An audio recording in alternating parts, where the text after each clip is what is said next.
heel veel vragen uit de gemeenschap over de VHP drive-thru markt bij Stichting De Olifant.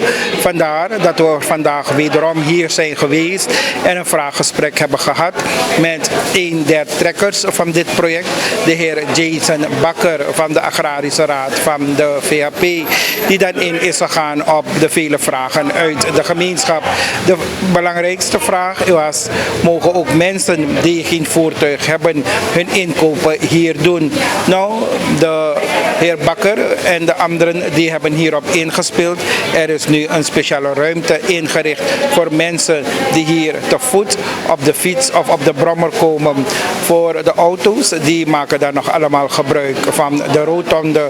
We voeren u naar dit verslag waar wij een vraaggesprek hadden met Jason Bakker van de Agrarische Raad van de VHP, gevolgd door een consument, een klant die haar inkopen hier deed, mevrouw Burlessen, en ook nog de heer Soeklaal, die hier parttime, die hier vrijwillig allemaal meehelpt. En hij zegt, hij doet dit omdat nood heel groot is in de gemeenschap. Raj Mahango legde de volgende beelden vast. Jason Bakker van de Agrarische Raad van de VHP. We zijn er vandaag wederom bij jullie, bij Stichting De Olifant, waar de drive-thru markt wordt gehouden, omdat er wat vragen zijn uit die gemeenschap. Ten eerste vragen mensen nu, hebben jullie thans ook uitgebreid met andere zaken die mensen kunnen kopen? Meneer Ganesh, dank u wel. We zijn niet gaan uitbreiden. We zijn juist de voorraad gaan opvoeren. De vraag, de behoefte is groot en ook de aanbod is groot. Op een gegeven moment ontstaan er kleine chaotische situaties en ook wij proberen die te voorkomen. Maar al met al hebben we te maken met mensen en we moeten onszelf iedere keer daarop wijzen dat wij de preventieve maatregelen in acht moeten nemen. Het is namelijk zo dat wij in ons eentje niet helemaal kunnen voldoen aan de vraag of de behoefte die er is. En de overheid is er daarvoor. De overheid die brengt beperkende maatregelen, die stelt beperkende maatregelen op aan de burgers. En die zijn hard nodig, maar de beperkingen, daar blijft het niet bij. Hoe wordt de burger daarmee opgevangen? We zien thans hele grote opstappingen, Quatta omgeving, Latour, Magenta. Mensen hebben behoefte aan spullen die zij moeten consumeren. En de overheid die legt beperkingen op, maar die faciliteert niet.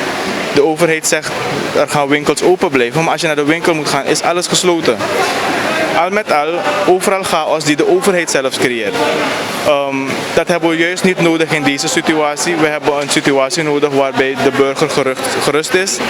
Dat zij in haar noden kan gaan voorzien of in haar behoeften kan gaan voorzien.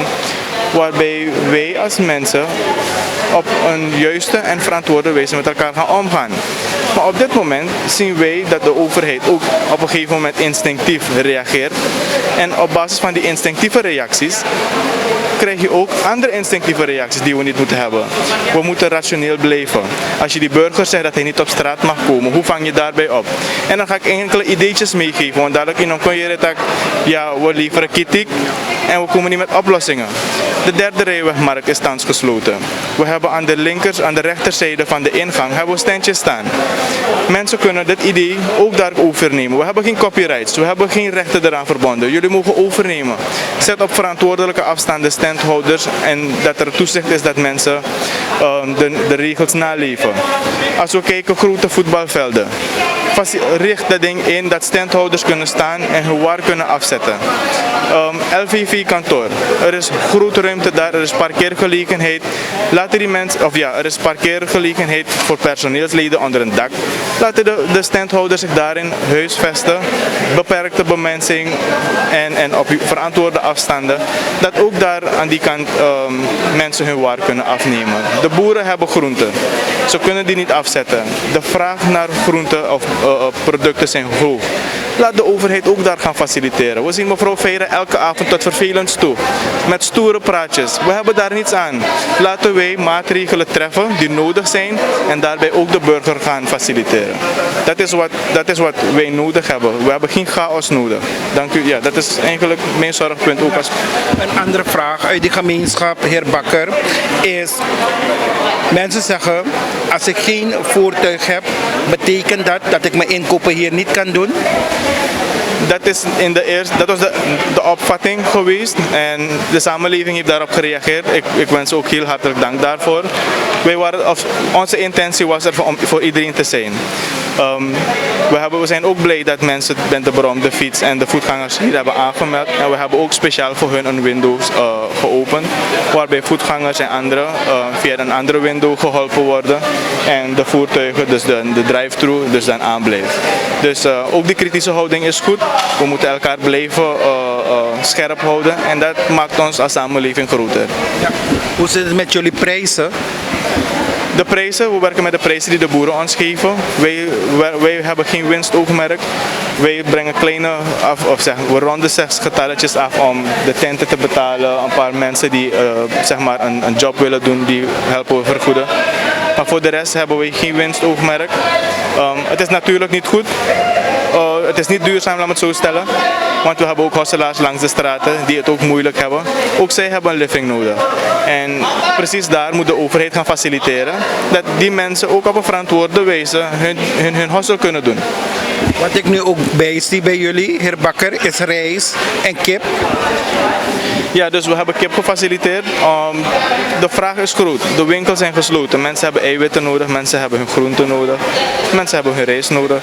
Dus we hebben met de netwerken van de VHP en alle andere bevriende organisaties, die komen, dienen zich aan. En we zeggen van, hey, nou kom, laat er een kippenverwerker daar zijn stand hebben.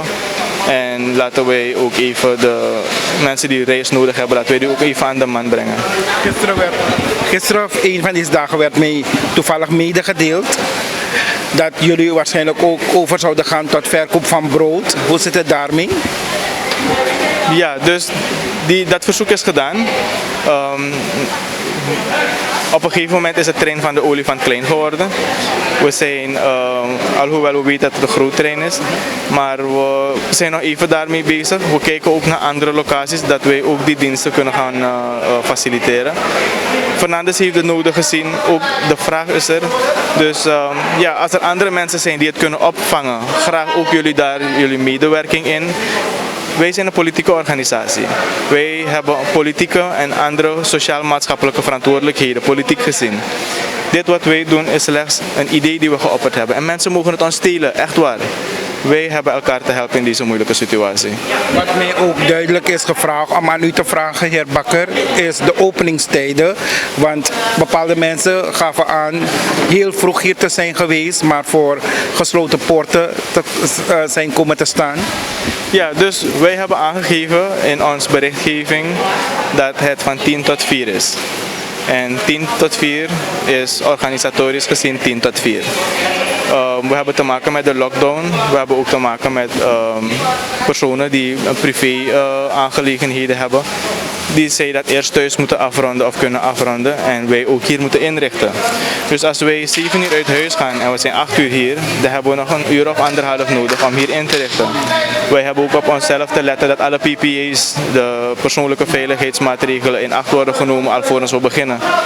We zijn vandaag 10 minuten later begonnen, omdat wij de neuskappen en de handschoentjes niet ready hadden.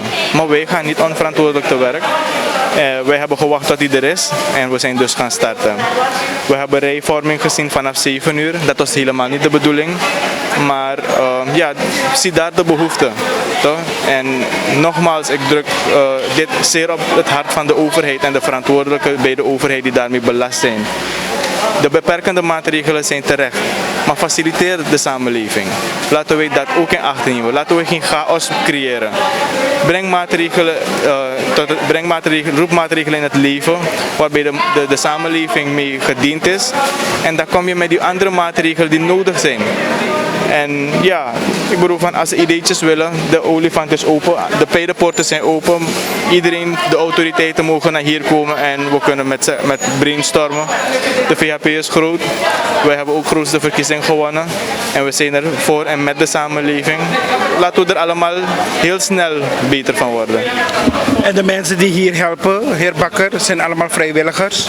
Een deel is vrijwillig hier, een ander deel die zoekt een kleine job en die helpen we ook. Maar dit is het maximale. Ik doe dit voor het geval ik verzoekjes krijg. We gaan niet meer mensen kunnen faciliteren. De ruimte is eigenlijk al druk genoeg.